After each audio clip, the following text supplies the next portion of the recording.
दोस्तों यहाँ पे स्क्रीन पे आप देख पा रहे हो कि मेरे क्रेडिट रिपोर्ट में इनोफिन सॉल्यूशन प्राइवेट लिमिटेड बोल के एक जो है लेंडर ने रिपोर्ट किया है कि मेरा एक लोन है 5,000 रुपए का, जो कि आउटस्टैंडिंग तो जीरो है लेकिन ये 2021 से एक्टिव है। और as per my point of view ऐसा कोई भी कंपनी से मैंने लोन नहीं लिया था। सो अगर आपका भी क्रेडिट रिपोर्ट में ऐसा कोई एंट्री दिखा रहा है जिसका लोन आपने कभी लिया ही नहीं है, तो आज इस वीडियो में मैं बताऊंगा कि उसको रिमूव करने का क्या तरीका है ऑफिशियल। साथ ही साथ ये भी बताऊंगा कि इनोफिन प्राइवेट लिमिटेड ये क्या होता है और इसको कैसे मैंने रिमूव किया। तो आप देख रहे हैं you need to know. Video में आगे जाने से पहले आपसे रिक्वेस्ट है, चैनल में अगर नए हो चैनल को जरूर सब्सक्राइब कर लीजिए ऐसे ही कंटेंट देखने के लिए। साथ ही साथ वीडियो का कंटेंट अगर अच्छा लगता है तो लाइक और शेयर बटन जरूर करिए। दोस्तों आज है दीपावली 2023 का। सो सबसे पहले आप सभी को बहुत सारा शुभकामनाएं दीपावली का। तो चलिए दोस्तों बात करते हैं मेन टॉपिक के ऊपर। दोस्तों सबसे पहले हम जाए कि ये जो फर्जी एंट्री है इसको कैसे रिमूव किया जाता है, उससे पहले हम ये डिफाइन कर लेते हैं कि जो आपका एंट्री हुआ है क्या एक्चुअल में वो फर्जी है क्या नहीं है। क्योंकि आपको भी पता है अगर हम कोई भी लोन एप्लीकेशन या फिर कोई थर्ड पार्टी एप्लीकेशन या फिर कोई फाइनेंस कंपनी से लोन लेते हैं तो वहां पे क्या होता है, जो लोन कंपनी या फिर जो एप्लीकेशन होता है वो बहुत सारे एनबीएफसी या फिर बैंक के साथ टाई अप करके रखता है। तो उस सिनारियो में होता क्या है कि आपने तो लोन लिया है XYZ कंपनी से, लेकिन आपका क्रेडिट रिपोर्ट में दिखाता है कोई दूसरा नाम। एग्जाम्पल के लिए मैं आपको बताना चाहूंगा यहाँ पे, जैसे कि हो गया मनी व्यू। अब मनी व्यू एप्लीकेशन जो है एक थर्ड पार्टी एप्लीकेशन है, इसका खुद का कोई एनबीएफसी लाइसेंस नहीं है, ना ही इनका पास कोई बैंकिंग लाइसेंस है। लेकिन अगर आप मनी व्यू से लोन लोगे तो आपका क्रेडिट रिपोर्ट में मनी व्यू बोल के लिखा तो आएगा नहीं। यहाँ पे क्या होता है कि इनका जो पार्टनर है, एनबीएफसी का जो पार्टनर है वो पार्टनर का नाम दिखाएगा। तो यहाँ पे आप एक बार देख लीजिए, मैं आपको जस्ट शो कर रहा हूँ एग्जांपल के लिए कि मनी व्यू का टोटल जो है 10 जो है फाइनेंस पार्टनर है। सो आप मनी व्यू जैसे एप्लीकेशन से लोन लेते हो तो ये जो 10 पार्टनर है इनमें से किसी का भी नाम आपका लोन का जो क्रेडिट रिपोर्ट है उसमें दिखा सकता है। दोस्तों और एक एग्जांपल देख लीजिए, क्रेडिट भी खुद भी एक रजिस्टर्ड एनबीएफसी है, लेकिन इसका और भी फाइनेंशियल पार्टनर है। यहाँ पे देख सकते हो ऑलमोस्ट 14 पार्टनर है, इनका टोटल 14 पार्टनर है।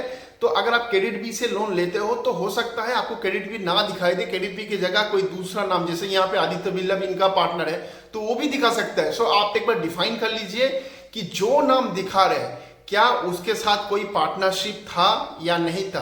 अब क्वेश्चन यहाँ पे ये आ सकता है कि आपको कैसे पता चलेगा कि जिस एप्लीकेशन से मैंने या फिर जिस संस्था से मैंने लोन लिया है उसका कौन कौन सा पार्टनर है। क्योंकि अगर पार्टनर का नाम वहां पे मैच हो रहा है तो आपका जो भी डिस्प्यूट रेज होगा वो रिजेक्ट हो जाएगा। तो इसके लिए पहले ये डिफाइन कर लीजिए। तो उसको जानने के लिए एक बहुत ही सिंपल सा तरीका है, अगर आपने कोई पर्टिकुलर एप्लीकेशन से लोन लिया है तो एप्लीकेशन का अबाउट बोल के एक सेक्शन होता है, अबाउट द ऐप बोल के, वहां पे जाके थोड़ा सा स्क्रॉल करिएगा, वहां पे आपको फाइनेंशियल जो पार्टनर है वो आपको लिखा दिख जाएगा। मतलब उस एप्लीकेशन के साथ कौन कौन सा पार्टनर है एसोसिएटेड वो आपको दिख जाएगा वहां पे।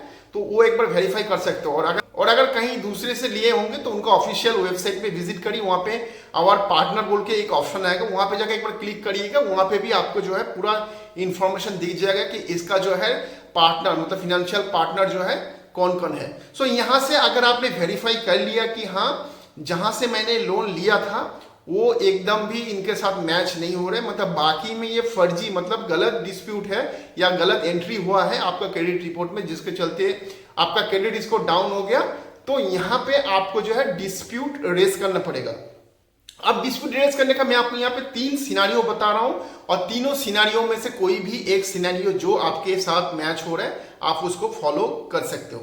अब पहला सिनारियो मैं बता देता हूं। पहला सिनारियो है कि कोई भी अगर आप क्रेडिट रिपोर्ट पुल करते हो, हमारे देश में 4 क्रेडिट ब्यूरो है, चाहे आप एक्सपीरियंस से करो या फिर सिविल से करो, तो कोई भी क्रेडिट ब्यूरो से अगर आप सिविल रिपोर्ट पुल करते हो या फिर क्रेडिट रिपोर्ट पुल करते हो, इसमें एग्जांपल के लिए बता रहा हूं, अगर आपने सिविल से आपने रिपोर्ट चेक किया है तो सिविल में होता है एक रेज डिस्प्यूट बोल के एक ऑप्शन है, तो वहां पे क्लिक करेंगे, आपका साइन अप मांगा जाएगा, साइन अप करके बाकी का जो एक फॉर्म खुल जाएगा वो फॉर्म फिलअप करके आप जो है डिस्प्यूट रेज कर सकते हो। अगर स्टेप बाय स्टेप प्रोसेस जानना है तो यूट्यूब में बहुत सारा वीडियो है, ट्यूटोरियल वीडियो है, आप एक बार देख लीजिए, वहां से आपको पता चल जाएगा।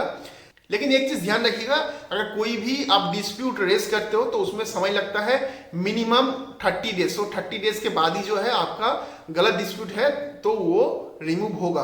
और ये रिमूव तब होगा अगर वो वैलिडेट करेगा क्रेडिट ब्यूरो, वो जो फाइनेंस पार्टनर है उसके साथ, वहां से अगर नेगेटिव रिप्लाई आता है तो ही जाकर जो है ये रिमूव हो पाएगा। सो दोस्तों ये तो हो गया पहला प्रोसेस, जहां से आप डायरेक्ट क्रेडिट ब्यूरो से कांटेक्ट करके जो है आप अपना जो है गलत डिस्प्यूट को रिमूव कर सकते हो। अब दोस्तों बात करते हैं दूसरा। देखिए दोस्तों दूसरा जो ऑप्शन है वो बहुत आसान है। अगर आपने कहीं बैंक वगैरह से लोन वगैरह लिया है तो डायरेक्ट आप जो है बैंक को ही आप ईमेल या फिर कॉल कर सकते हो, या फिर चाहे उनका सोशल मीडिया हैंडल पे आप जो है आप कांटेक्ट कर सकते हो। वहां से आप डायरेक्ट बैंक को ही शिकायत करिए तो आपका बैंक जो है वो वेरीफाई करेगा, हाँ गलत डिस्प्यूट है तो उसको जो है रिमूव कर देगा। एग्जांपल के लिए मैं बताना चाहूंगा, मेरे साथ भी एक बार हुआ था कि कोटक महिंद्रा बैंक से मैंने एक कंज्यूमर ड्यूरेबल प्रोडक्ट लिया था जिसका एंट्री रॉन्ग हुआ था। फिर मैंने खुद ही जो है कोटक महिंद्रा बैंक को ईमेल कर दिया, तो कोटक महिंद्रा बैंक ने उसको वैलिडेट किया और फिर पाया कि हाँ ये गलत है, फिर उसको क्रेडिट ब्यूरो से हटा दे। वहां पे मुझे कोई फॉलोअप नहीं करना पड़ा क्रेडिट ब्यूरो से,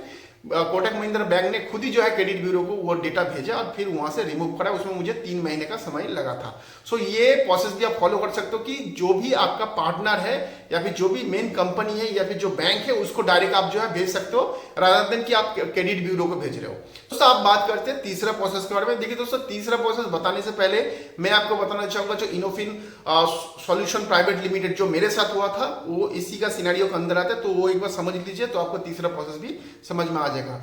दोस्तों देखिए सबसे पहले जान लीजिए कि इनोफिन सॉल्यूशन प्राइवेट लिमिटेड है क्या। देखिए दोस्तों ये एक जो है एनबीएफसी रजिस्टर्ड कंपनी था, लेकिन इसको फिलहाल जो दोस्तों एक दूसरा कंपनी ने जो है टेक ओवर कर लिया है। ठीक है, इसका नाम है लेंडिन क्लब। सो इन्होंने जो है इस इनोफिन सॉल्यूशन प्राइवेट लिमिटेड को जो है कैप्चर मतलब टोटल जो है टेक ओवर कर लिया। ये दोनों ही जो है एनबीएफसी है।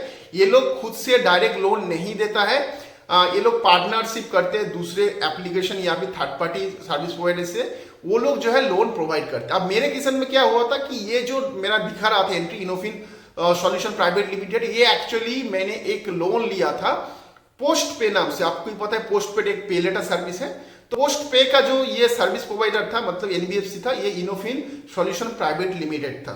सो ये मैंने बहुत जो है ढूंढने के बाद निकाला, क्योंकि मेरे साथ वो आई होप बहुत लोगों के साथ हो सकता है। सो मैंने किया कि ये पोस्ट पे जो वाले हैं इनको जो है मैंने ईमेल किया और फिर वो लोगों ने फॉलोअप किया। फॉलोअप करने के बाद कि मैंने उनको कहा कि देखिए मेरा तो कोई आउटस्टैंडिंग है नहीं और मैं इसको इस्तेमाल भी नहीं करता, क्योंकि मुझे ये लोगों ने क्या किया था 5,000 का लिमिट देकर रखा था, तो वही 5,000 जो है यहाँ पे शो कर रहा था एज ए लोन बोल के। और दोस्तों अगर आप इस सर्विस को जो है अगर आप इस्तेमाल नहीं करना चाहते हो तो उनको जो है आप अगर खाली बंद कर देते हो, पोस्ट पे सर्विस को डीएक्टिवेट कर देते हो, तो आपका ये लोन जो क्लोज नहीं होता, जो कि मेरे साथ हुआ था। क्योंकि मैंने बहुत पहले ही जो है पोस्ट पे जो सर्विस को डीएक्टिवेट कर दिया था, लेकिन स्टिल मेरा क्रेडिट ब्यूरो में ये एक्टिव दिख रहा था लास्ट 2 साल से।